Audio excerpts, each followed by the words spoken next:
Good evening, everyone. Uh, today we are going to today we are meeting uh, for the second time, and today we are going to talk about a topic which is of very crucial importance. Right to Information, sorry, Right to Education Act 2009, and इस act से questions आए भी हैं. Good evening Ashoshika ma'am, Vandana ma'am. Good evening, sir. So right to education act Ashoshika ma'am को Good तो evening. Good ज़्यादा evening. How's बहुत अच्छे everyone? से यार. All good. Okay, so right to education act का एप्लीकेशन से भी क्वेश्चंस आए हैं और साथ ही साथ इससे डायरेक्ट क्वेश्चन भी एक या दो आया था. तो इस पे बेसिकली जो क्वेश्चंस ज्यादा आएंगे वो एप्लीकेशन बेस्ड होंगे. That is you have they will try to put you in a situation where you have to take a decision. So that type of question UPSC may give. Last time also it has given. Those who appeared in the exam, they know it. So let me share my screen with you, and then we will uh, start talking about this. In between, whenever you feel like coming in, you can please join. I would request all the friends to keep their mics on mute, uh, so that unless they want to speak something, if you want to speak, you may unmute yourself anytime, whenever you feel like. So, Right to Education Act 2009, we will try to pick up points which are of crucial importance, as I said in the beginning. वैसे मैंने कहा था कि हम अगली class 15 को करेंगे, लेकिन मुझे लगा कि एक दिन पहले कर लेते हैं, आज टाइम है तो. So let us begin where we stopped. ये क्वेश्चन था जो आपका हमने पहली क्लास की थी, उसकी पहली क्लास में this was the question where we had concluded. तो क्वेश्चन ये था कि a 10-year old child has never attended school. Can the principal admit the child only in class 1, refuse admission, admit the child to an age appropriate class, or ask the child to clear an entrance test? तो last time जो साथी जुड़े हुए थे उन्होंने एकदम सही answer दिया था कि admit the child in age appropriate class, है ना. तो ये जो पॉइंट है यहीं से हम शुरू करेंगे इस बात को कि राइट टू एजुकेशन एक्ट 2009 कौन कौन से नए बदलाव लाता है और कौन कौन से पुराने बदलावों को कौन कौन से पुरानी चीजों में कुछ परिवर्तन करता है और कहाँ से क्वेश्चंस बनने की पॉसिबिलिटी काफी ज्यादा है. So this is the answer of the question that we were doing. Uh, let's move ahead. What we are going to do today. So in today's class, we are basically going to test what UPSC can test, or we are going to do assessment or study what UPSC can ask from this particular field. We have some questions in the end of the class where we will see if we have understood it or not. सो हमें ये देखना है कि right to education act 2009 का constitutional foundation क्या है, rights क्या हैं बच्चे के, एडमिशन्स के क्या प्रोविजंस हैं, और गवर्नमेंट और लोकल अथॉरिटीज़ की क्या ड्यूटीज़ हैं. जब हम गवर्नमेंट की ड्यूटीज़ की बात करते हैं तो प्रिंसिपल की भी ड्यूटीज़ उसमें इंक्लूड हो ही जाती हैं, क्योंकि प्रिंसिपल और the head of school is an extension of the government और द डिपार्टमेंट, है ना. तो आप ये मान के चलिए कि अगर आप गजेटेड ऑफिसर बन जाते हैं तो फिर आप गवर्नमेंट का ही हिस्सा बन जाते हैं. तो क्या ड्यूटीज़ हैं, बच्चे के क्या अधिकार हैं, और संवैधानिक रूप से ये कहाँ पर स्थापित होता है, क्या इसमें परिवर्तन किए गए हैं जो हमें पता होना चाहिए. आज हम इन्हीं बातों पे थोड़ा सा डिस्कशन करेंगे. स्कूल्स की रिस्पॉन्सिबिलिटीज, टीचर और स्कूल मैनेजमेंट कमेटी. सो एसएमसी क्या है, कौन से सेक्शन से इसका जिक्र होता है, कहाँ पर हमें इसको समझने की आवश्यकता है, कौन से पॉइंट से जहाँ से क्वेश्चन बन सकते हैं, norms and standards, examination and holding back, no retention policy क्या है, एटसेट्रा. और एक बहुत इंपॉर्टेंट पॉइंट है principal level situation, that is when you are head of school, you know, when you are principal, uh, what are the situations that you will face, and when you face those situations, what are the ideas that will help you to take decision. सो सबसे पहले start करते हैं हम कि right to education act की constitutional journey क्या है, इसकी शुरुआत कहाँ से होती है, क्यों ये एक्ट आया और क्यों इम्पोर्टेंट है, और जब ये नहीं था तो क्या था। ये भी इम्पोर्टेंट है कि क्या जब ये एक्ट नहीं था तो वैक्यूम था या कुछ ऐसा था। Someone's mic is on. Can you please switch it off? Let me check.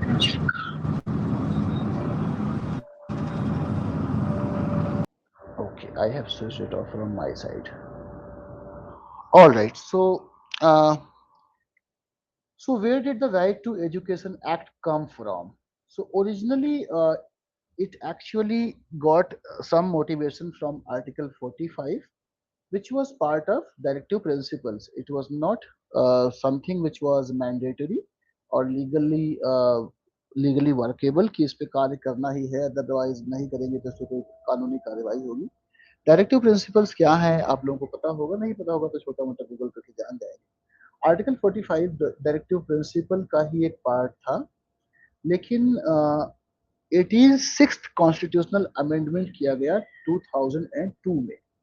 And when this amendment was done, right, uh, many of the things which are there in the Right to Education Act 2009 उनको 2002 में include कर दिया गया। मतलब आप ये मान सकते हैं कि राइट टू एजुकेशन एक्ट जो है, हम्म, मेरे मेरा नहीं है, मेरा तो मैं तुम्हारा मम्मी से मैं एक करूँ। I am talking to my friends, can you please wait. Okay, so 86th constitutional amendment जो हुआ, उससे आर्टिकल 21A को इंसर्ट किया गया।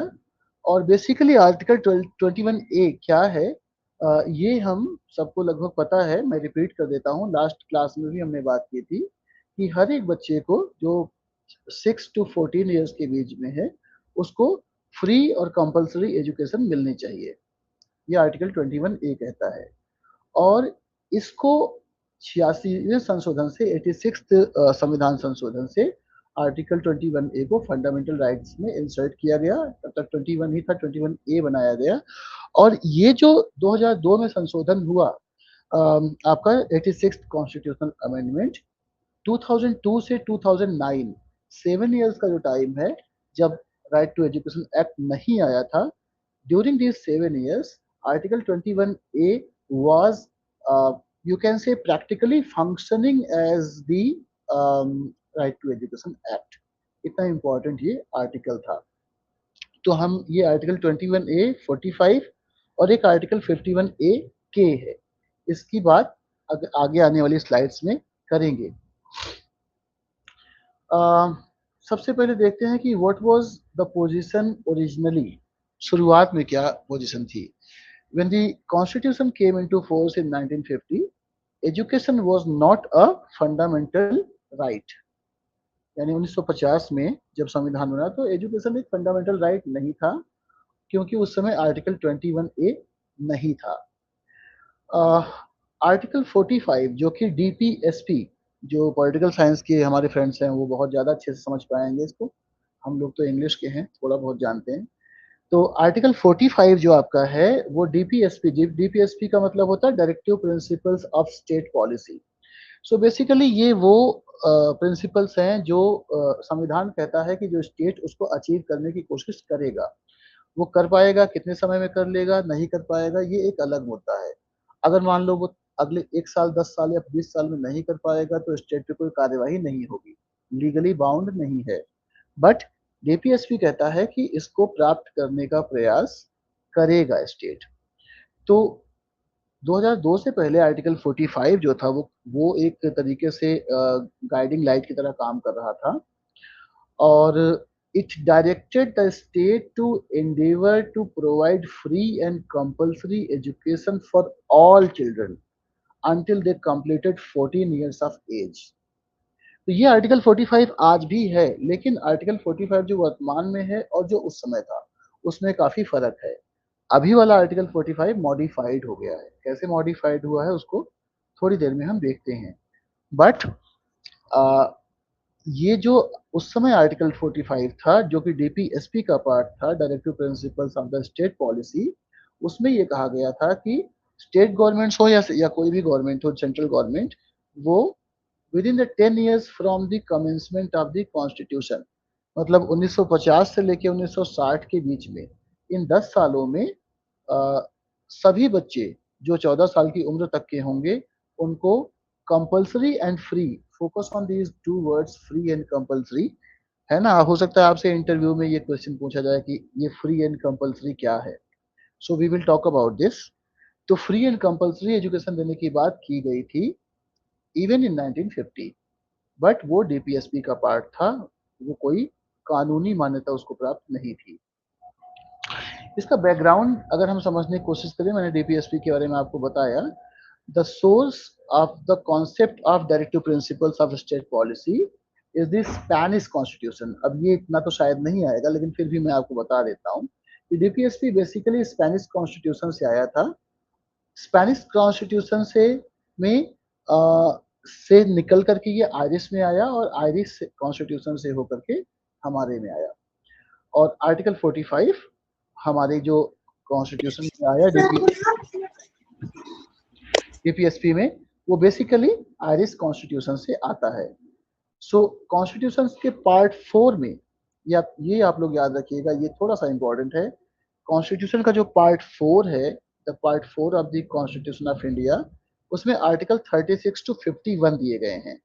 ये 36 टू 51 बेसिकली डीपीएसपी है, यानी directive principles of state policy है। इसी में आर्टिकल 45 भी ओरिजिनली था। अब ध्यान से देखिए, यहाँ 51 है, लेकिन 51 ए के नहीं है जो बाद में आया, उसके बारे में अलग से बात करेंगे। आर्टिकल 37 जो इसी डीपीएसपी में है ऑफ द इंडियन कॉन्स्टिट्यूशन, वो कहता है that application of the directive principles की, जो डायरेक्टिव प्रिंसिपल्स है उनको कैसे अप्लाई किया जाएगा, ये बात आर्टिकल 37 बताता है। और उसमें भी कोई कानूनी बाध्यता नहीं है किसी प्रकार की इस आर्टिकल को, मतलब इस 6 से 14 साल या अप टू 14 ईयर्स को मैंडेटरी रूप से शिक्षा दी जाए। हाँ, प्रयास करने की बात की गई है। तो एक प्रयास करना होता है और एक देना ही पड़ेगा, ये होता है। अभी प्रयास करने की बात चल रही है 2009 तक, या आप कह लीजिए 2002 तक। 1950 में education was primarily a directive principle, not an express fundamental right, and DPSPs are not directly enforceable in court in the same manner as fundamental rights. Now, before 2009, the most important date is 2002. 2002 में 86वां संशोधन हुआ, 86th constitutional amendment, and this was a turning point.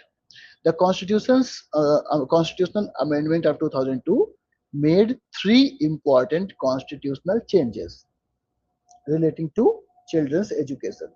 2002 वाला जो परिवर्तन हो रहा है उसमें तीन बड़े बदलाव किए गए। पहला, आर्टिकल 21 ए को ऐड किया गया। दूसरा, आर्टिकल 45 को मॉडिफाई कर दिया गया। और तीसरा, आर्टिकल 51 ए के ऐड किया गया। तीन आर्टिकल आपके सामने आते हैं।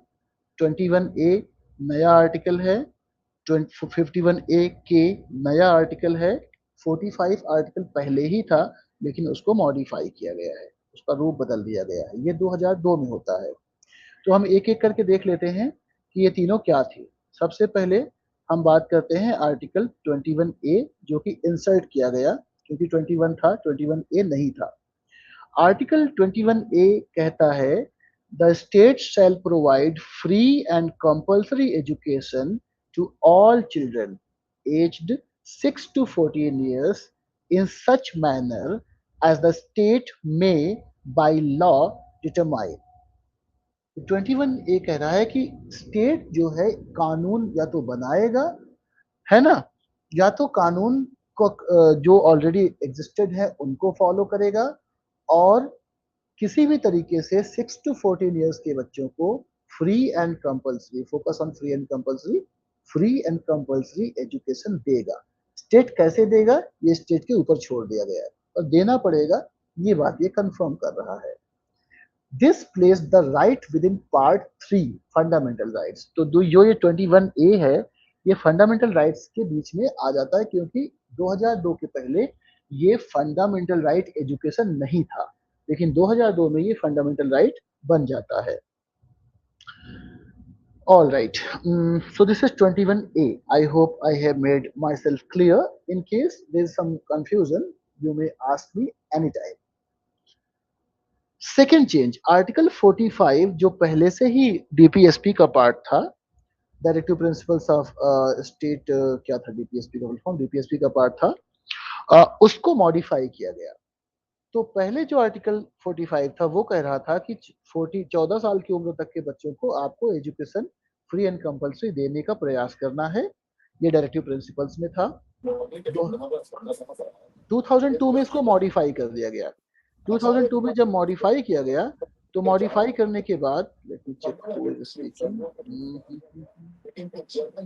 Can you please check your mics, who is this, Varsha ji, can you please, all right, okay. So modify करने के बाद ये कहा गया कि आर्टिकल 45 कहता है कि जो 6 ईयर से कम उम्र के बच्चे हैं, 6 साल से कम उम्र के बच्चे हैं, आप नीचे वाली आखिरी लाइन देखिएगा, early childhood care and education for all children until they complete 6 years of age. तो फर्क क्या आ रहा है 2002 के पहले आर्टिकल 45 और 2002 के बाद वाले आर्टिकल 45 में? बहुत बेसिक सा फर्क है। पहले जो आर्टिकल था 45 वो डायरेक्टिव प्रिंसिपल का पार्ट था, और वो कहता था कि 14 ईयर्स तक की एज के सारे बच्चों को फ्री एंड कंपल्सरी एजुकेशन देने का प्रयास राज्य करेगा, स्टेट करेगा। अभी आर्टिकल 45 जो नया वाला 2002 में मॉडिफाई हुआ वो ये कहता है कि फ्रॉम 0 to 6 साल तक के बच्चों को चाइल्डहुड केयर एंड एजुकेशन। अब आप देखिए यहाँ पे फ्री एंड कंपल्सरी एजुकेशन नहीं है 45 में। 45 में जो वर्ड यूज किया गया है वो है चाइल्डहुड केयर एंड एजुकेशन। सारे बच्चों को चाइल्डहुड केयर मिलनी चाहिए और एजुकेशन मिलना चाहिए, यह आर्टिकल 45 कह रहा है। 2002 में जो 86वां संशोधन हुआ उसका सेकेंड पार्ट। तो ये आपको याद रखना है कि आर्टिकल 21A 6 to 14 ईयर्स की बात करता है वर्तमान में जो है, और आर्टिकल 45 6 साल से कम बच्चों की, 6 साल तक के बच्चों की बात करता है। तीसरा जो चेंज हुआ वो था आर्टिकल 51A के। ये आर्टिकल नया ऐड हुआ क्योंकि 36 से 51 तक ही था, अब इसको ऐड किया गया। 51A के क्या कहता है? It contains the fundamental duties.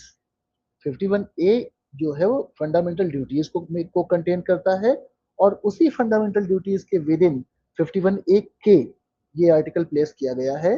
और ये आर्टिकल कहता है that it this clause makes it the duty of a parent और guardian to provide opportunities for education to his her child or ward between 6 to 14 years. So 51A के basically जो वही जिम्मेदारी जो 21A राज्य को दे रहा है, 51A के वही जिम्मेदारी पेरेंट्स को दे रहा है। यानी हर एक गार्जियन या पेरेंट का ये कर्तव्य है, ये ड्यूटी है कि वो अपने 6 से 14 साल के बच्चों को एजुकेशन दें, पढ़ने का मौका दें। ये उनकी ड्यूटी है, फंडामेंटल ड्यूटी है। हालांकि इस फंडामेंटल ड्यूटी को लीगली इन्फोर्सेबल इस तरीके से नहीं बनाया गया कि अगर कोई एजुकेशन नहीं दे पाता या नहीं देता किसी कारण से तो उसके खिलाफ लीगल एक्शन नहीं होगा। ऐसी व्यवस्था अभी तक हमारे देश में नहीं है, कुछ कंट्रीज में है, यहाँ पे नहीं है। So these are the three changes. Article 21A that gives free and compulsory education to children from 6 to 14 years, and the state will make rules, laws for this. Article 45 was modified and it was talking about the childhood care and education of children below 6 years. And Article 51A जो parent और guardian के बारे में को duty देता है कि वो अपने बच्चे को पढ़ाएंगे अप टू 14 ईयर्स तक मिनिमम। तो ये तो आपके तीन बड़े चेंजेस जो 86th अमेंडमेंट में 2002 में हुए वो हो गए। अब ये अगर आप जान जाएंगे तो आप आर्टिकल जो आपका आरटीई 2009 है, जिसका फुल फॉर्म है right of children to free and compulsory education act 2009, इसका पूरा नाम है right of children to free and compulsory education act 2009, इसको भी समझ जाएंगे। So let us quickly check the facts. मुझे लगता नहीं कि यूपीएससी फैक्ट के बारे में बहुत क्वेश्चंस पूछेगा, बट अगर आपके पास फैक्ट होंगे तभी आप एनालिसिस कर पाएंगे। तो ये 35th एक्ट है 2009 में का, और 26 अगस्त 2009, 26 अगस्त 2009 को ये इनैक्ट किया गया है, और अगले साल 1 अप्रैल 2010 को ये इन्फोर्स किया गया है। याद रखने वाली डेट्स हैं, अगर याद रख सकें तो बहुत बढ़िया होगा। कोर एज ग्रुप है 6 to 14 ईयर्स का, and it is concern with the elementary education. और ये लागू कहाँ होता है? जब ये एक्ट बना था 2010 में, तब ये पूरे देश में लागू होता था, एक जगह नहीं लागू होता था, state of Jammu and Kashmir, वहां पर लागू नहीं होता था। लेकिन आपको पता है कि 5 अगस्त 2019, अगर मुझे डेट ठीक से याद है तो, जो आपका आर्टिकल 370 और 35A वाला था रिमूवल या मॉडिफिकेशन, उसके बाद ये एक्ट जो है वो लागू हो गया कश्मीर पर भी। तो वर्तमान समय में ये एक्ट पूरे देश पे लागू होता है, including including the state of Jammu and Kashmir. अब हम देखते हैं कि इस एक्ट में बेसिकली क्या है, मतलब कितने सेक्शंस हैं। 2009 में आया, 1 अप्रैल 2010 को लागू हुआ, 26 अगस्त 2009 को इनेक्ट किया गया, ये सब तो समझ में आ गया। अब बेसिकली आइडिया है क्या, कितने चैप्टर्स हैं इसमें? तो इसमें जो टोटल चैप्टर्स हैं डियर कलीग्स, वो हैं 7 चैप्टर्स हैं, और सारे चैप्टर्स को मिला करके 38 सेक्शंस हैं। चैप्टर 1 में 2 सेक्शंस हैं, चैप्टर 2 में अगेन 3 सेक्शंस हैं, चैप्टर 3 में 6 सेक्शंस हैं, चैप्टर 4 काफी बड़ा है, इसमें 17 सेक्शंस हैं, 5 में 3, 6 में 4 और 7 में 4। इसके अलावा ये जो सेक्शंस हैं, इनके अलावा एक और खंड है, एक और पार्ट है राइट टू एजुकेशन एक्ट का, जिसे शेड्यूल कहा जाता है। शेड्यूल कहा जाता है। और इसमें क्या दिया गया है, शेड्यूल में क्या दिया गया है, याद रखिएगा, ये जो 7 चैप्टर्स हैं, शेड्यूल उनके अलावा है, ये उन्हीं का पार्ट नहीं है, अलग से है। और शेड्यूल में norms and standards for schools दिए गए हैं, norms and standards for schools दिए गए हैं। अगर आप चाहें तो इसका पीडीएफ अवेलेबल है, अगर आप रिसर्च वगैरह करना चाहें इस पे, या थोड़ा डीप स्टडी करना चाहें, तो आप इसको पढ़ भी सकते हैं, ये कंप्लीटली आपके ऊपर है। अब देख लेते हैं एक बार कि चैप्टर वाइज क्या क्या चीजें हैं। चैप्टर 1 में शॉर्ट टाइटल, एक्सटेंट और डेफिनेशन दी गई है। चैप्टर 3 to 5 में right to free and compulsory education की बात की गई है। चैप्टर 3 में duties of government and local authorities की बात हो रही है। चैप्टर 4 में responsibilities of schools and teachers की बात हो रही है। चैप्टर 5 में curriculum and completion of elementary education की बात हो रही है। Chapter 6 is talking about the protection of right of children, and chapter 7 is talking about miscellaneous things जो कि पहले कवर नहीं हुई। तो ये आपको याद रखना है। क्योंकि ये एलिमेंट्री एजुकेशन की बात कर रहा है, तो हमें ये समझना पड़ेगा कि ये एलिमेंट्री एजुकेशन कौन सी वाला है, एलिमेंट्री एजुकेशन कौन सी है, क्या चीज है। तो आप बोलेंगे सर हमें तो ये पता ही है पहले ही। ऑब्वियसली आपको पता है, आप हम सब टीचर्स हमें पता है, but we have to theorise it, हमें इसको थियोरेटिकल पॉइंट ऑफ व्यू से समझना पड़ेगा। तो पहला पॉइंट ये है कि जो 6 to 14 ईयर्स का बच्चा है ना, जिसको आप कह सकते हैं कि क्लास 1 से क्लास 8 तक पढ़ता है, इस बच्चे के लिए जो एजुकेशन होती है, इसको हम एलिमेंट्री एजुकेशन कहते हैं। अ, अब ध्यान देने वाली बात यह है कि एज एक अलग फैक्टर है, क्लास एक अलग फैक्टर है। एज और क्लास, यानी बच्चा 6 से 14 साल के बीच का हो और क्लास 1 to 8 का हो, ये ओवरलैप करेगा हमेशा, बट जरूरी नहीं कि करे। कुछ ऐसे केसेस हो सकते हैं जिनकी हम आगे बात करेंगे। फिलहाल इतना आप मान के चलिए कि एलिमेंट्री एजुकेशन इसे कहते हैं। नाउ कंपल्सरी, ये जो वर्ड मैंने आपसे पहले कहा था, फ्री एंड कंपल्सरी, जो 1950 में भी यूज हुआ है, उसके बाद 2002 में भी यूज हुआ है और 2009 में भी यूज हुआ है। तीनों डेट याद रखनी है, 1950, 2002, 2009। फ्री एंड कंपल्सरी की बात की गई है। तो एज ए प्रिंसिपल अगर आपसे पूछा जाए कि कंपल्सरी का मतलब क्या है, क्या ये गार्जियन के लिए कंपल्सरी है या स्टेट के लिए कंपल्सरी है? This is obligation for whom? Is it obligation for state or is it obligation for the guardians? So the fact is, guys, that we cannot make it an obligation um, for guardians, of course.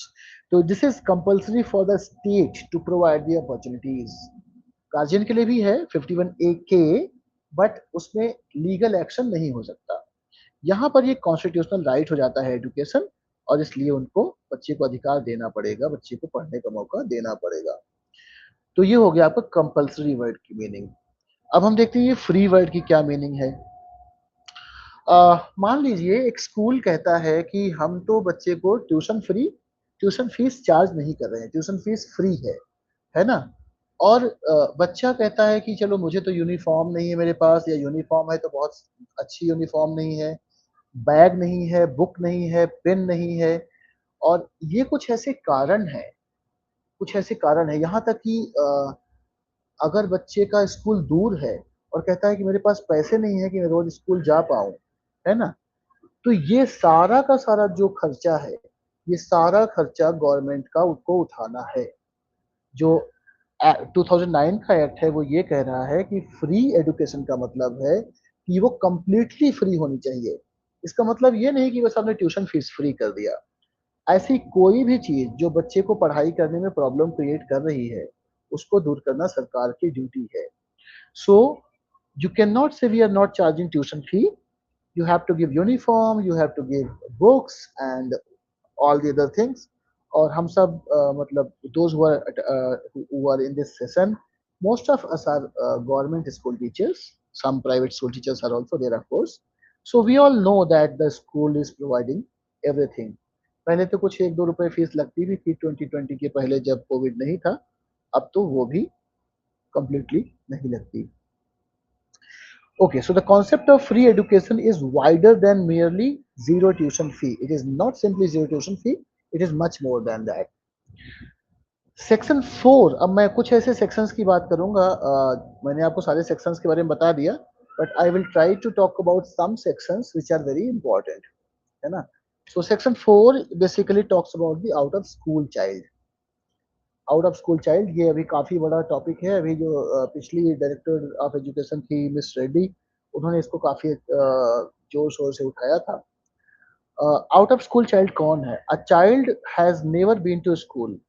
What happens if a child above 6 years has never been admitted or was admitted but could not complete elementary education, the child shall be admitted to an age appropriate class.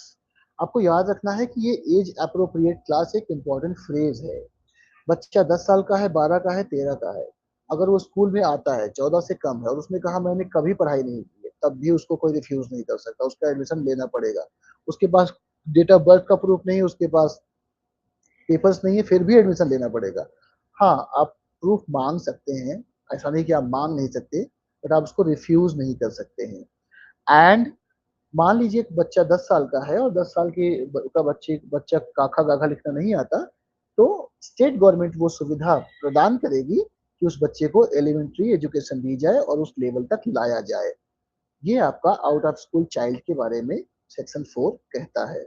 Special training की बात section 4 कहता है, और ये up to 14 years की as तक चलेगा।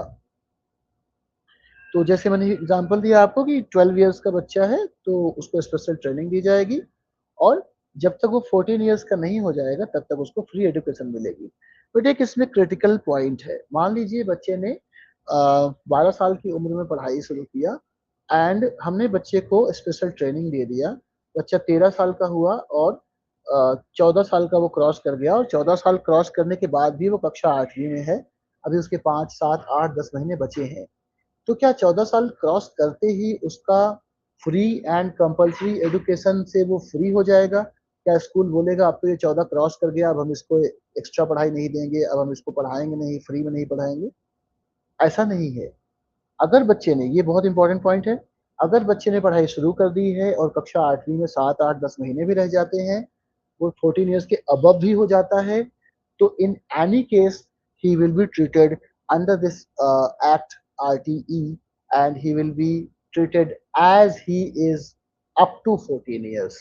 मतलब हम ये मानेंगे कि 14 साल का ही है और 14 साल का मान करके ही उसको ट्रीट करेंगे, राइट? मूविंग अहेड,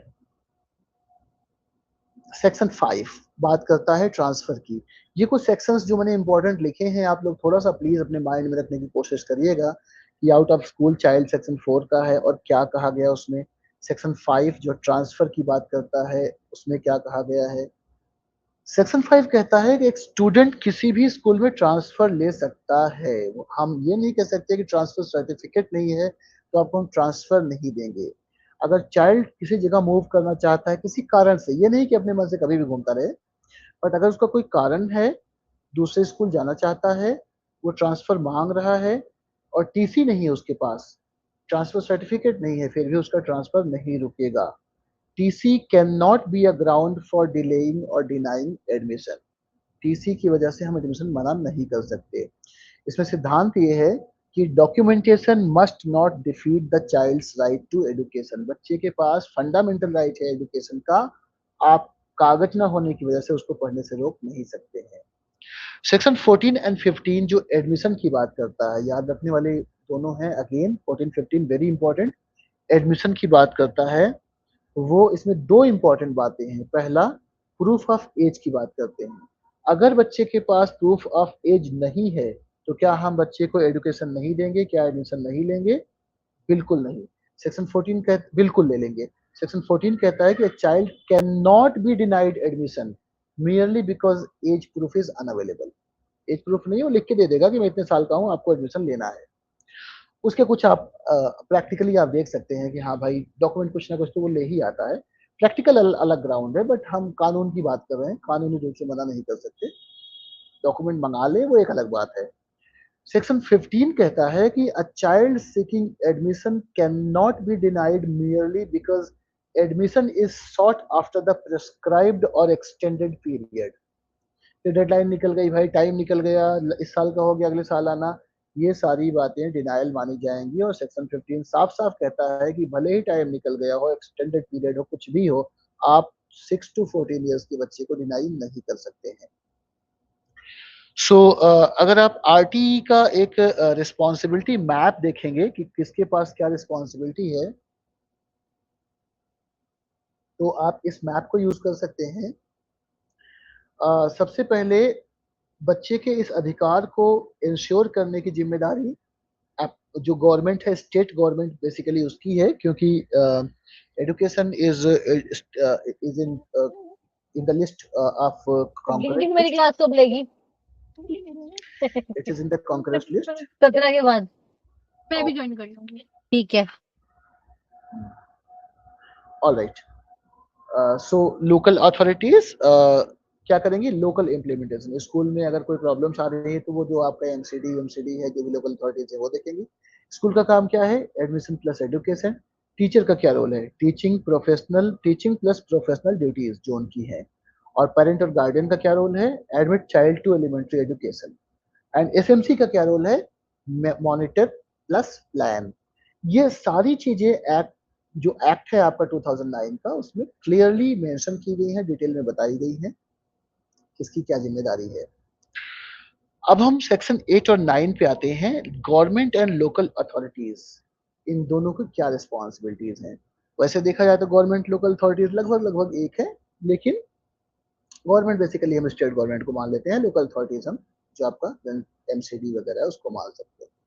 तो इनका क्या रोल है? Provide free and compulsory elementary education, ensure neighbourhood schools. ये गवर्नमेंट का कार्य है कि वो इंश्योर करे कि बच्चे को घर के नजदीक स्कूल मिले, बहुत दूर ना जाना पड़े। Now third point is very important, ensure children from weaker and disadvantaged groups are not discriminated against. ये वीकर और डिसएडवांटेज ग्रुप जो है इसके बारे में आगे थोड़ा डिटेल में बात करेंगे।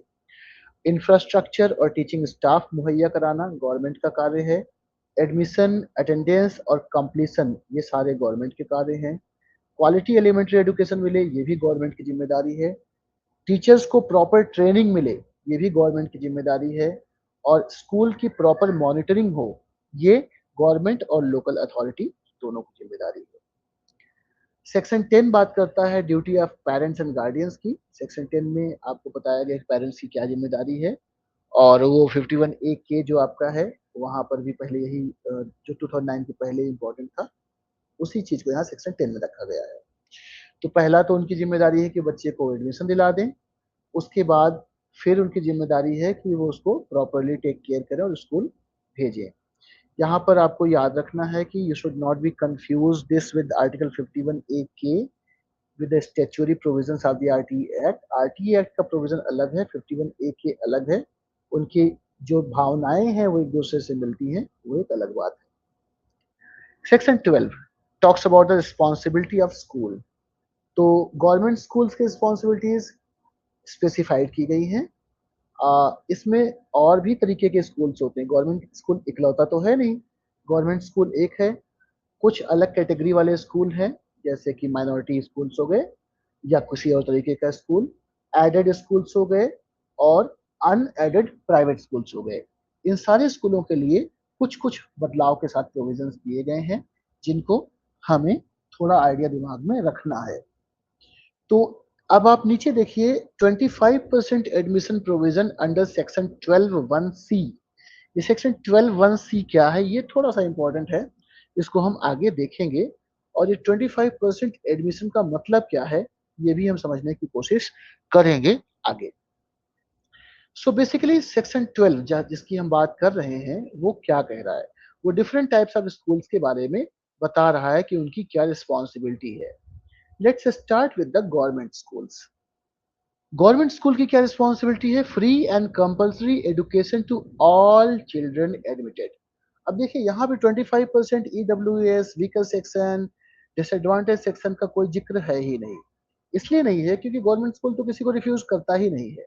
तो वहाँ पे ऐसी कोई बात ही नहीं है कि भाई हाँ ये बच्चा डिसएडवांटेज से है या वीकर सेक्शन से है। ये बाकी स्कूलों के लिए है। एडेड स्कूल की बात करेंगे तो एडेड स्कूल का काम है free education proportionate to aid subject to minimum 25%। मतलब मान लीजिए कि एक एडेड स्कूल है गवर्नमेंट का और गवर्नमेंट उसको महीने में 100 रुपए दे रही है, तो 100 रुपए में से 25 रुपीज वो फ्री एजुकेशन देने में खर्चा करेगी।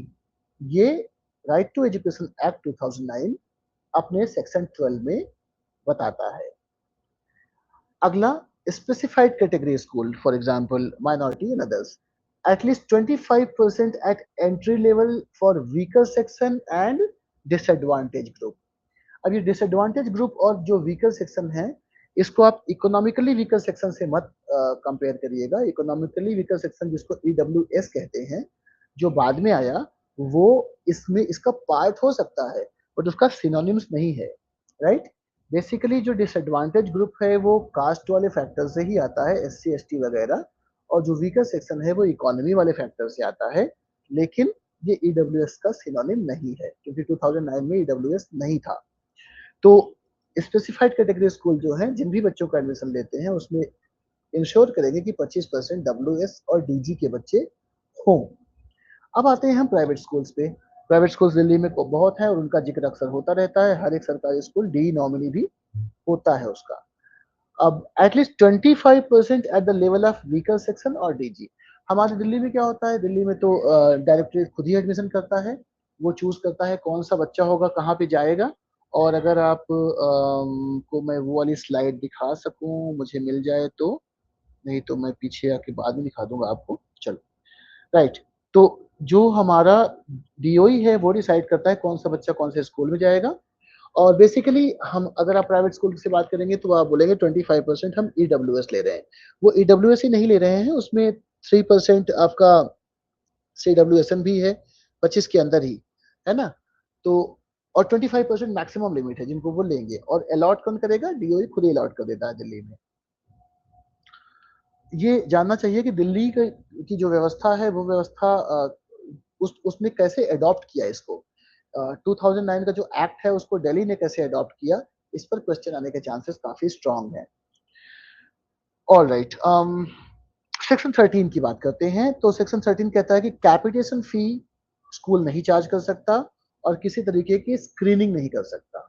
अब ये बड़ा इंपॉर्टेंट टॉपिक है। आप लोगों ने देखा होगा कि प्राइवेट स्कूल्स क्या करते हैं, मम्मी पापा को बुला के इंटरव्यू लेते हैं और फिर रिफ्यूज कर देते हैं कि भाई आप कहाँ में एडमिशन नहीं करेंगे बच्चे का। ऐसा होता है। But according to the Right to Education Act 2009 section 13, this is a punishable offense. This cannot be done. Under Section 13 of the RT Act, no screening procedure means school cannot test or interview a child or the child's parents as a condition for admission in order to select or reject the child. मतलब आप बच्चे को बुला सकते हो, parent को बुला सकते हो, उनसे बातें कर सकते हो, लेकिन आप एडमिशन उसके आधार पर रिफ्यूज नहीं कर सकते। कैपिटेशन फी नहीं ले सकते, डोनेशन नहीं ले सकते, और किसी अदरवाइज इस पे पेनल्टी के प्रोविजंस हैं। राइट। अब आप यहाँ देखिए, हम सेक्शन 21-22 पे आ जाते हैं। 21-22 is the community participation in school management. अब ये देखा गया कि जो स्कूल है वो जिस मोहल्ले में चल रहा है वहां के आसपास के लोगों का स्कूल से क्या क्या क्या जिम्मेदारी वो ले सकते हैं। और ये देखा गया कि वहाँ के बच्चे ही यहाँ पे पढ़ रहे हैं, तो क्या कुछ जागरूक गार्जियन ऐसे हैं जो स्कूल के डेवलपमेंट में अच्छा रोल प्ले कर सकते हैं। इसको ध्यान में रख करके 2009 का एक्ट बात करता है, सेक्शन 21 और 22 एसएमसी की बात करता है, school management committee. This is a statutory school level committee under RTE Act, and this provides participation of parents or oblique guardians and local community in school functioning. Its composition and functions are prescribed under the Act and applicable rules. इसमें क्या composition में की points क्या हैं? ज्यादातर जो members होंगे parent और गार्डियंस होंगे। वीकर सेक्शंस का एडवांटेज होना चाहिए, डिसएडवांटेज ग्रुप का यहाँ पे उपस्थिति होनी चाहिए, और महिलाओं की उपस्थिति अवश्य होनी चाहिए। ये सारी बातें सेक्शन 21-22 में प्रॉपरली डॉक्यूमेंट की गई है। इलेक्टेड रिप्रेजेंटेटिव जो होंगे या जो लोकल अथॉरिटी हैं and are teachers as provided under the applicable framework. That means कि जिन टीचर्स को चुना जाएगा और जिन गार्जियंस को चुना जाएगा उनको इस फ्रेमवर्क में रह करके कार्य करना है। एसएमसी के मेजर फंक्शंस क्या हैं? हालांकि हम सबको पता है, हम लोग देख ही रहे हैं एसएमसी को, बट फिर भी monitor the working of the school. School कैसा चल रहा है, क्या दिक्कतें आ रही हैं, जो ग्रांट्स आ रही हैं उनका यूटिलाइजेशन अच्छे से हो रहा है या नहीं हो रहा है। स्कूल डेवलपमेंट प्लान, ये तीसरा वाला पॉइंट बहुत इंपॉर्टेंट है। स्कूल डेवलपमेंट प्लान कौन बनाएगा, ये क्वेश्चन आ सकता है, और स्कूल डेवलपमेंट प्लान बनाने में एसएमसी का काफी बड़ा रोल है। और बनाने में ही नहीं, उसका इम्प्लीमेंटेशन को मॉनिटर करने में भी रोल है। और इसके अलावा कुछ और फंक्शंस हैं जो गवर्नमेंट द्वारा एसएमसी को दिए जाते हैं और उसको वो फॉलो करती है। टीचर की बात कर लें, टीचर्स कितने होने चाहिए? तो अप टू 60, ऐसे आपका राइट टू एजुकेशन एक्ट 2009 के अकॉर्डिंग क्लास 1 to 5 की जो नॉर्म्स हैं, अगर 60 बच्चे हैं तो 2 टीचर कम से कम, 90 है तो 3, 120 है तो 4, और अगर 200 हैं, 121 क्रॉस कर रहे हैं तो 5 टीचर होने चाहिए। और अगर 150 के अबव है तो 5 टीचर के अलावा एक हेड टीचर, जिसको हमारे यहाँ प्राइमरी इंचार्ज कह लेते हैं, वो होना चाहिए। और 200 के ऊपर है तो जो प्यूपिल टीचर रेशियो है वो 40:1 मेंटेन होना चाहिए हेड टीचर को निकाल करके। ये गाइडलाइंस बहुत क्लियरली मेंशन करती है। अगर क्लास 5 के ऊपर चलते हैं, क्लास 6 to 8 में, तो एटलीस्ट 1 टीचर पर क्लास होना चाहिए। Teachers for science and mathematics, social studies and languages होने ही चाहिए, और हर 35 बच्चे पर एक टीचर होना जरूरी है। अगर 100 बच्चों के ऊपर का कोई स्कूल है तो वहाँ पे एक full time head teacher, principal, जो भी आप कहिए, हेडमास्टर, वो होना चाहिए। And part time instructors for art, health and physical education या वर्क एजुकेशन, इनको पार्ट टाइम रखा जा सकता है। तो कुछ याद रखने की बातें जो अभी पीछे से आ रही हैं, मैं एक बार रिवाइज कर दूं। सेक्शन 19 नॉर्म्स और स्टैंडर्ड्स की बात करता है, अभी हमने पीछे बात किया। सेक्शन 25 प्यूपल टीचर रेशियो की बात करता है, और शेड्यूल अलग से दिया गया है। शेड्यूल सेक्शंस में नहीं आता है, जैसे मैंने पहले बताया, वो डिटेल्ड नॉर्म्स की बात करता है। सेक्शन 1 to 38 जो एक्ट है वो मेन एक्ट है, शेड्यूल अलग से दिया गया है, जिसे मैं आपसे बात कर चुका हूँ। अब सेक्शन 29 और 30 की बात करते हैं, जो curriculum and completion of elementary education की बात करता है। करिकुलम कैसे बनेगा, क्यों बनेगा, इसके बारे में भी राइट टू एजुकेशन एक्ट अपने सेक्शन 29 और 23 चैप्टर 7 में बात कर रहा है, चैप्टर 6 में बात कर रहा है। And this is the biggest suggestive substantive gap, right? If you look at this, we have not talked about this. Curriculum और इवेल्युएशन प्रिंसिपल्स जो है हमें देखने हैं कि किस आधार पे, किस प्रिंसिपल पे बनेगा। करिकुलम चाइल्ड फ्रेंडली होना चाहिए, कॉन्स्टिट्यूशनल वैल्यूज को अपहोल्ड करना चाहिए, बच्चे का ऑल राउंड डेवलपमेंट हो, मदर टंग को इम्पोर्टेंस दिया जाए, बच्चे के अंदर फियर, ट्रॉमा और एंजाइटी को दूर करने वाला हो, और बच्चे को कंटिन्यूअस इवेल्युएशन इंश्योर करे, ये होना जरूरी है। सेक्शन 31 32 जो है वो बच्चे के ग्रीवांस रिड्रेसल और उसके अधिकारों की रक्षा के बारे में है। तो 31 32 एनसीपीसीआर और एससीपीसीआर की बात करता है। ये आप लोगों ने देखा होगा स्कूलों में अक्सर कभी कभी एनसीपीसीआर की कंप्लेन आती है, national commission for protection of child rights या state commission for the protection of child rights. कभी कभी गार्जियंस इनमें कंप्लेन करते हैं, तो वो कंप्लेंट घूमते फिरते प्रिंसिपल के पास आती है, और प्रिंसिपल उस पर इंक्वायरी कमेटी बना करके या जो जो भी तरीका अपनाते हैं डिसीजन लेते हैं। कंप्लेंट कौन कर सकता है? ऑब्वियसली कंप्लेंट गार्जियन कर सकता है, या जो गार्जियन नहीं है वो भी कर सकता है। कहाँ कर सकता है? एनसीपीसीआर या एससीपीसीआर को भी कर सकता है, या किसी भी अन्य अप्रोप्रिएट ऑफिस में वो कर सकता है। तो ये तो हमारे आज ये जो हमने अभी तक स्टडी किया, ये राइट टू एजुकेशन एक्ट के सारे आर्टिकल्स हो गए। Now we will have 20 questions before you to assess कि हमने जो पढ़ा वो हमें कितना समझ में आया, और ये देखने के लिए कि हमारे क्वेश्चंस कितना प्रभावशाली तरीके से हम कर पा रहे हैं। So I have 20 questions for you. Here I request all of you to participate, look at the questions, and try to answer if you feel like answering. Kanhaiya sir has raised hand. Kanhaiya sir, you want to speak something? Okay, maybe by mistake. So yeah, we are going to see the questions. अगर आप लोग answers देंगे तो that will be great. Um, First question. With reference to the constitutional foundation of the right to education, consider the following statements. आपके पास 4 statement हैं, 1 2 3 4। अब आपको ये बताना है कि इन स्टेटमेंट्स में से कौन सा सही है और कौन सा गलत है। Would anyone like to answer?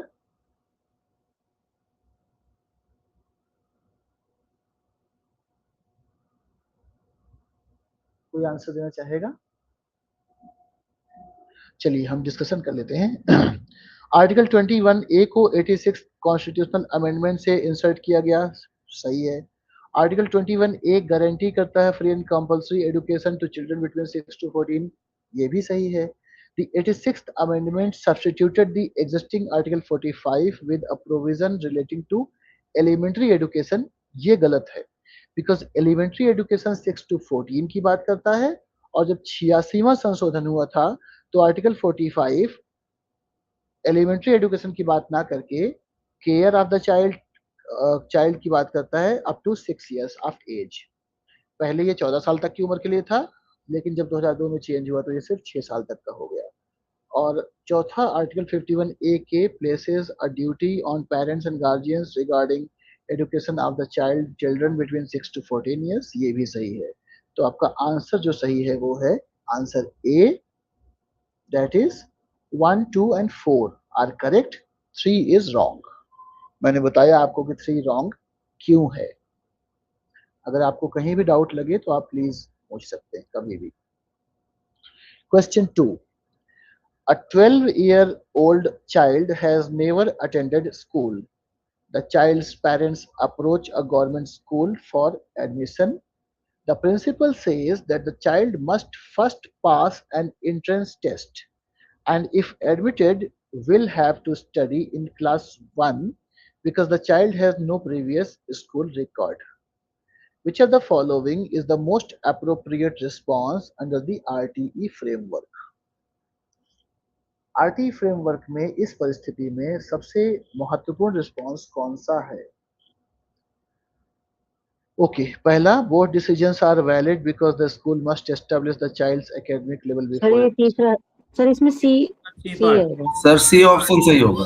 C Okay, option very से good, होगा। very good. Option C is correct. Under section 4, an out of school child must be admitted to an age appropriate class, given special training to bring the child at par with others. Further, section 13 prohibits screening procedures for admission. Well done, guys. Okay, question 3. Consider the following statements regarding an out of school child under the RTE Act. Which of the statements given above are correct? चलिए बताइए.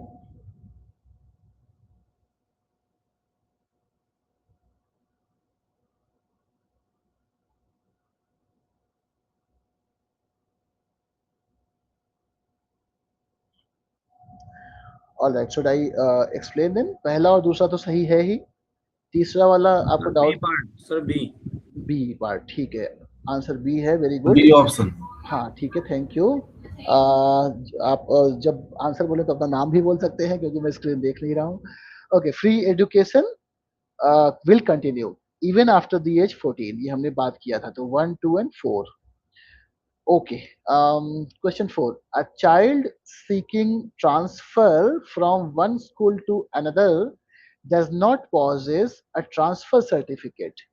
The receiving school refuses admission until the TC is produced. Which one of the following best reflects the RTE position?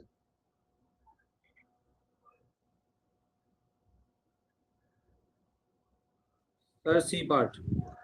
C. Delay in C producing the is correct. TC cannot be made a ground for delaying or denying admission. Wonderful. Very good. Section 5 of the RTE Act. Okay, question 5.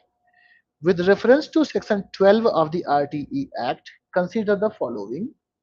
Which of the statements given above are correct?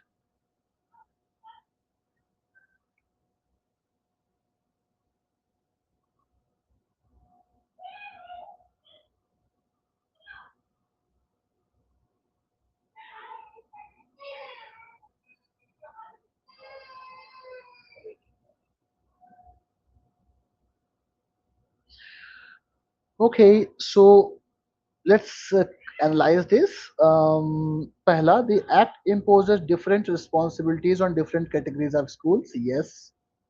The 25% C provision. Is correct. Okay, your name is Sapna? सिर्फ Varsha Arya. Varsha. हाँ, Varsha ma'am. Varsha ma'am is saying C. No, answer B is correct. Section 12 कहता है कि creates different responsibilities for different category of school, ये सही है. 12(1)(c) provides for at least 25% admission at entry level for weaker section and disadvantaged group. तो इसमें जो answer है वो बी है, 1, 3 एंड 4. जो 2 है वो सही नहीं है. The 25% provision under the 12(1)(c) should be understood as applying identically to ordinary government schools. तो गवर्नमेंट स्कूल पे तो लागू होता ही नहीं है क्योंकि गवर्नमेंट स्कूल तो एडमिशन रिफ्यूज करता ही नहीं, तो उस पर 25% कहाँ से लागू होगा, है जी ना? सर, जी। Okay, no problem Varsha ma'am, you are doing very good. All right, moving ahead. Question 6. Consider the following statements regarding weaker section and disadvantaged group under RTE framework. ये weaker section और disadvantaged group क्या होते हैं? Which of the statements given above are correct? Try.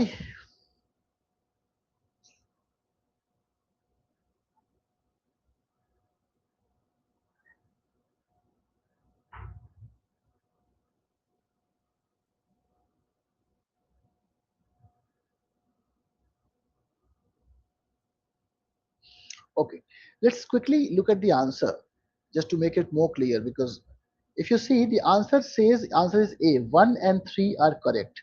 1. Weaker section is primarily based on an income criterion prescribed by the appropriate government. तो weaker section याद रखना है कि ये income criterion का है.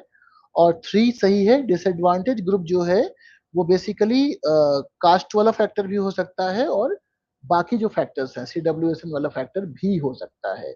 So weaker section and disadvantage group same नहीं है, अलग अलग हैं. वीकर सेक्शन इनकम क्राइटेरिया है और जो डिसएडवांटेज ग्रुप है वो सोशल एजुकेशनल डिसेबिलिटी और अदर फॉर्म्स ऑफ डिसएडवांटेज हो सकता है. Right. Every DG child is not necessarily identified merely on the basis of family income. दोनों अलग अलग हैं. WS अलग है, DG अलग है, ये याद रखना है. Question 7. A private unaided school announces that all children seeking admission must appear for an English and mathematics test, attend an interview with the principal, demonstrate a prescribed level of academic proficiency. The school argues that this is merely an admission assessment and not a screening procedure. Which provision is most directly attracted? Section 4, 12, 13 या 19? याद है या miss हो गया? Alright, the correct answer is section 13, no capitation fee and no screening. Section 13 of the right to education act साफ साफ कहता है किसी भी तरीके की स्क्रीनिंग एडमिशन के नाम पर नहीं हो सकती और कोई भी कैपिटेशन फी नहीं ली जा सकती. Answer is C. Question 8. Which of the following would not by itself constitute a permissible ground for denying admission under the RTE admission protection? Absence of the prescribed age proof, क्या हम मना कर सकते हैं? No. No. Seeking admission after the prescribed period, can we say no? Can we refuse? No, we cannot refuse. No. No. Failure to satisfy a prohibited screening procedure? No. तो इसका answer होगा D, none of the above. हम किसी भी तरीके से कोई last date नहीं है, कोई एज प्रूफ नहीं चाहिए, कोई स्क्रीनिंग नहीं कर सकते, एडमिशन लेना ही पड़ेगा. Answer D. Question number 9. Consider the following pairs. Section 4 out of school children, Section 5 transfer, Section 13 capitation fee and screening, Section 17 physical punishment and mental harassment. Which of the pairs given above are correctly matched? तो 4 तो सही match है, 5वां भी सही match है, 13वां भी सही मैच है. 1 2 3 मुझे लगता है बी आंसर होना चाहिए. नो, आंसर डी है. All are correct. अच्छा, 17वां भी मुझे लास्ट वाला लग रहा है, लास्ट भी मैच करेक्टली मैच है. इवन सेक्शन 17 फिजिकल पनिशमेंट और मेंटल हरासमेंट की बात करता है, तो चारों ही इसमें सही मैच है. Option D is the correct answer. ये आपका कुछ तैयार करवा देगा. चलो, moving ahead. Question 10. A principal of a government school argues the RTE Act's 25% provision is irrelevant to us because government schools have no obligation towards children belonging to weaker sections or disadvantaged groups. Which of the following is the most appropriate assessment? A. This is correct because government schools are completely outside RTE Act. Is it correct? No. No. Correct because section 12 applies on to private schools. Maybe yes. Because government जो section 12 apply तो होता है government पे भी. Answer इसका सी है. Incorrect because government schools है broader obligation, यानी प्राइवेट स्कूल के लिए तो 25% का क्राइटेरिया रखा गया है, गवर्नमेंट के लिए कोई क्राइटेरिया नहीं है. उनके लिए तो पूरा सारे ही लोग जो आ जाए वही अपने हैं, है ना. Question 11. Consider the following statements about section 17. Section 17 अभी हमने देखा था, फिजिकल पनिशमेंट की बात कर रहा था. हाँ जी. Okay, physical punishment is prohibited. Mental harassment की भी बात करता है. Mental harassment of a child is prohibited. तो पहला और दूसरा तो होगा ही होगा. तीसरा, the prohibition applies only to teachers appointed after commencement of RTE act. No, सारे टीचर्स पे लागू होगा. एंड चौथा, a principal may ignore a complaint if no physical injury has occurred. D होना चाहिए. ये Answer is section A, 1 and 2 only. Okay, why 1 and 2 only? Section 70 is zero tolerance about the physical punishment and mental harassment prohibited. The provision is not limited to newly appointed teachers. Also, mental harassment cannot be ignored merely because no physical injury has occurred. So why not D? 4 भी तो सही है. Sorry, 4 सही नहीं है. Ignore नहीं कर सकते ना. Right. Okay, right. The answer is correct. Question 12. Which one of the following best distinguishes Section 19 from Section 25 of the RTE Act? Section 19 deals with teachers and 25 with SMC. SMC का तो 21, 22 था ना. Section 19 deals with the norms and standards. Norms and standards तो schedule में आते हैं, इसमें आते ही नहीं. तीसरा, Section C deals with curriculum. Section 25 deals with examination. This may be right. चौथा, Section 19 deals with government schools. Section 25 deals with exclusively with private schools. No. Answer is B. Section 19 deals with the norms and standards. अच्छा, norms and standards schedule में नहीं है, 19 में है. Schedule में अलग से हैं, डिटेल में है. और Section 25 जो है वो pupil teacher ratio की बात करता है. तो B is the correct answer. Remember 19 standards और 25 PTR. ये फॉर्मूला है जो याद रख सकते हैं. Okay, 13. We have 8 questions remaining for the day. Question 13 कहता है, friends, with reference to the schedule to the RTE Act, consider the following statements. It contains detailed norms and standards for schools. Yes. It deals with teachers' requirements and pupil-teacher ratios. Yes. Yes. It contains requirements relating to working days and instructional hours. I think yes. It is a separate chapter of RTE Act. Answer No. is A. 1, 2 and 3 only. 4 जो separate chapter वाला वाला है वो गलत है. Okay, 14 पे चलते हैं. A school has 180 students in class 1 to 5. The principal claims that 5 teachers are sufficient because the RTE schedule prescribes 5 teachers for enrollment between 121 to 200. Which statement is most appropriate? बताइए.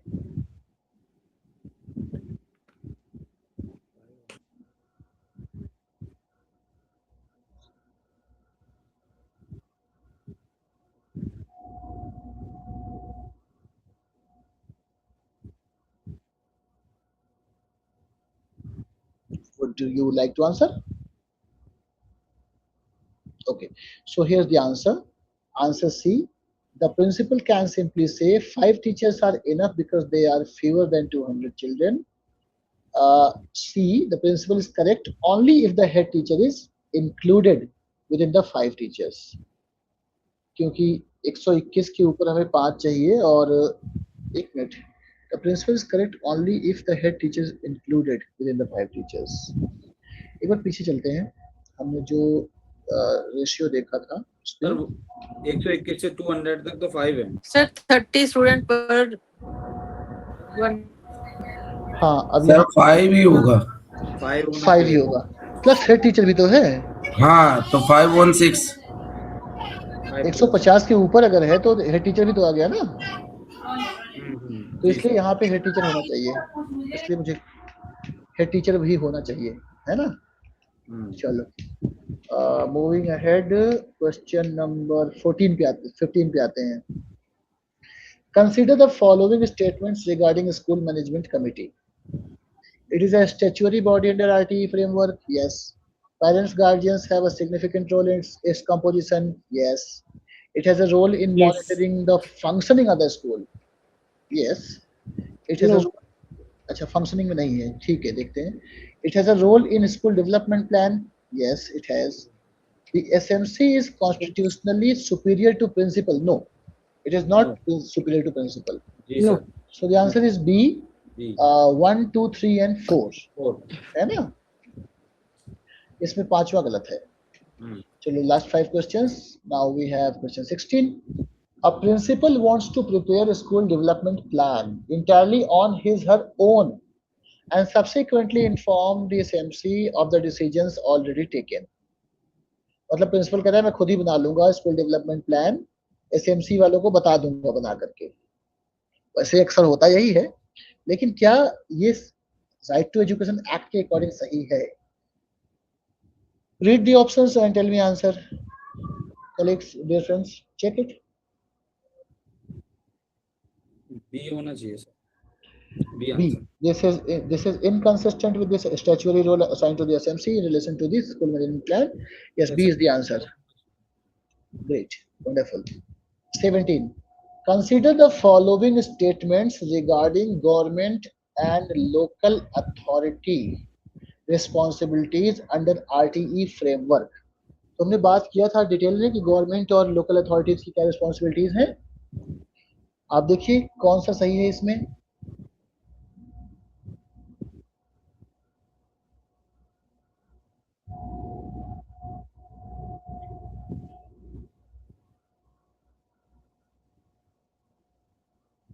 पहला दूसरा तो ठीक है सर दोनों। तीसरा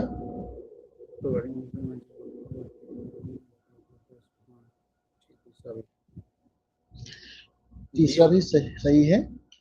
correct answer is B, section 8 and 9। Sir बिल्कुल B. Section 8 और चौथा गलत है। सेक्शन 8 और 9 कहता है कि लोकल अथॉरिटीज को ये काम करने हैं, है ना। नेबरहुड स्कूल होना चाहिए, एडमिशन देखेंगे, अटेंडेंस देखेंगे, कंप्लीशन, इंफ्रास्ट्रक्चर, टीचिंग स्टाफ और क्वालिटी एजुकेशन, है ना। तो ये आपका हो गया। Question 18, a 10-year-old child approaches a government school on 20 July after the school's normal admission period has ended. The principal refuses admission, stating the admission calendar has closed, so the child must wait until next year. अब बताइए, the child has never attended school before. Which combination is most relevant? कौन कौन से sections नाम आएंगे? देना पड़ेगा sir. Section देना पड़ेगा, बट सेक्शंस कौन कौन से हैं? सेक्शन 4, 14 एंड 15, 4, 14 और 15। सेक्शन 4 कहता है आउट ऑफ स्कूल चाइल्ड को आप रिफ्यूज नहीं कर सकते, एज अप्रोप्रिएट क्लास में डालेंगे और ट्रेनिंग देंगे। 14 कहता है एज प्रूफ नहीं मांग सकते, मतलब अगर नहीं है तब भी उसको एडमिशन देना पड़ेगा, मांग तो सकते हैं। और 15 कहता है कि admission can not be denied क्योंकि लास्ट डेट निकल चुकी है। तो 4, 14 और 15 तीन हैं जो इसमें काम आएंगे। Second last question, assertion the constitutional recognition of the right to education and the enactment of the RTE Act 2009 are not the same legal event. Assertion है कि जो constitutional recognition है right to education का और जो RTE 2009 है वो same legal event नहीं है, अलग अलग टाइम पे हुए हैं। तो देखा जाए तो सही है, क्योंकि राइट टू एजुकेशन बेसिकली तो 2002 में 86 संशोधन से मिल ही गया था, है ना। तो दो अलग लीगल इवेंट हैं, तो ये तो ट्रू लग रहा है। Reason, article 21A was inserted by the 86th Constitutional Amendment Act 2002, whereas the RTE Act was enacted subsequently to give statutory effect to the constitutional right. ये भी है, एक्सप्लेनेशन भी सही लग रहा है। तो इसका जो मुझे लग रहा है वो आंसर होना चाहिए कि both A and R are true and R is the correct explanation of A. आप लोगों को क्या लग रहा है?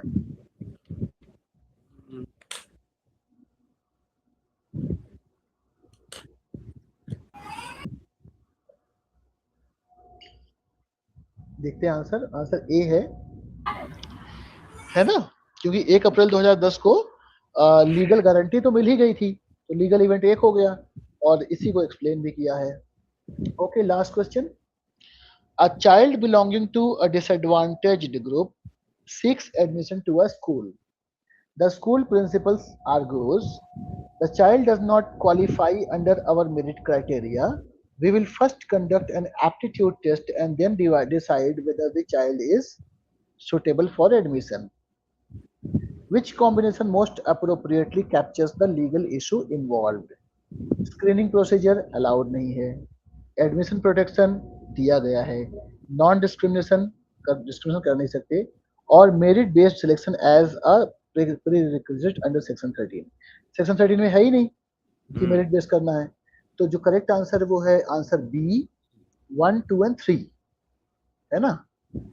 स्क्रीनिंग प्रोसीजर रोका गया है, एडमिशन में प्रोटेक्शन दी गई है और डिस्क्रिमिनेशन को मना किया गया है। तो 1 2 3 आपके काम आएंगे। All right, so this is the last slide. याद रखने की बात यह है कि RTE admission is about access not selection. Capitation fee नहीं देना है, स्क्रीनिंग नहीं हो सकती है और आर्बिट्रेरी डिनायल नहीं हो सकता है। ये हमारे मुख्य बिंदु हैं आज के। Now, if you have any questions, please feel free to ask. Any questions, dear friends, or if you have any feedback, that also you can share. Like something that we can improve next time.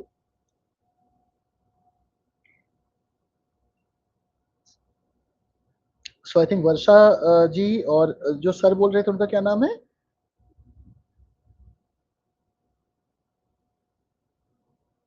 Okay, I think he is not aware. तो ये बहुत अच्छा नहीं, काफी अच्छा था और समझ भी बहुत अच्छे तरीके से आया। बढ़िया, अच्छे से सर बहुत Thank अच्छा you, था। Sushil. Thank you, thank sir you. मैं सेशन Okay, so हम लोग most likely day after tomorrow third class करेंगे। टॉपिक में आपको अनाउंस कर दूंगा। मोस्ट लाइकली हम एजुकेशनल मैनेजमेंट के बारे में बात करेंगे क्योंकि उस पर कुछ क्वेश्चंस लास्ट टाइम आए हैं। आप लोग अगर कोई फीडबैक देना चाहते हैं तो आप हमें मुझे डायरेक्ट व्हाट्सएप भी कर सकते हैं। अगर कोई नेगेटिव फीडबैक हो तब भी I will work on that so that we can make it better. Thank you very much everyone. Sir हाँ। कोशिश थोड़ा सा रहे कुछ हिंदी बैकग्राउंड के लिए।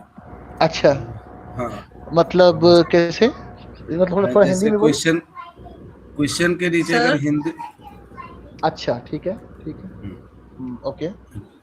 अगर क्वेश्चन हिंदी में सर, ये जो आपने अगर वो आ रहे आर्टिकल्स हैं आज ना, पढ़ाए तो हैं, उसी हाँ हाँ बोलिए। Excuse me? हाँ बोलिए। हाँ सर, ये जो आर्टिकल्स आपने पढ़ाए हैं, ये हमें शॉर्ट फॉर्म में मिल सकते हैं, जो जिससे हम अच्छे से इनको याद कर सकेंगे, जैसे 2 वर्ड्स में या 1 वर्ड्स में ऐसे। ये हाँ, मिल किस सकते कौन सा आर्टिकल किससे रिलेटेड है? मिल सकते हैं। मैं आपको शॉर्ट में बना करके तो- ग्रुप में डाल दूंगा, है ना? हाँ, मतलब पूरा सेंटेंस की फॉर्म में नहीं, मतलब 1 या 2 समझ या गया। 3 वर्ड्स के फॉर्म में, जो हमें एकदम से समझ आ जाए, याद कर समझ रिकॉल गया। कर सके हम लोग। हाँ, आप अपना नाम बताएंगे? सर, सुनीता शर्मा। ठीक है Sunita ma'am, thank you for the wonderful feedback. I will try it. Okay. Okay, thank you sir. और कुछ किसी का पॉइंट? हिंदी मीडियम वालों के लिए ट्राई करेंगे कि कुछ क्वेश्चंस हिंदी में भी रखें। अगर 20 क्वेश्चन रखें, 10 हिंदी में 10 इंग्लिश में रख लेते हैं, है ना? क्योंकि हिंदी तो आती है, इंग्लिश वाला क्वेश्चन नहीं सर, इंग्लिश हिंदी की बात वो नहीं है। असल में क्वेश्चंस अगर कई चीजें हैं जो वर्डिंग समझ में नहीं जब आती, हम टेस्ट सीरीज करेंगे ना, तो टेस्ट सीरीज में हम क्वेश्चंस हिंदी इंग्लिश दोनों में रखेंगे। वही बाइलिंगुअल हो। Yes.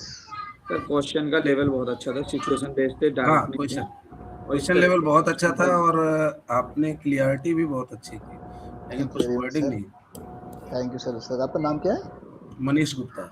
Thank you Manish sir. Okay friends, अब आप लोग खाना वाना खाइए, मैं भी चलता हूँ। ओके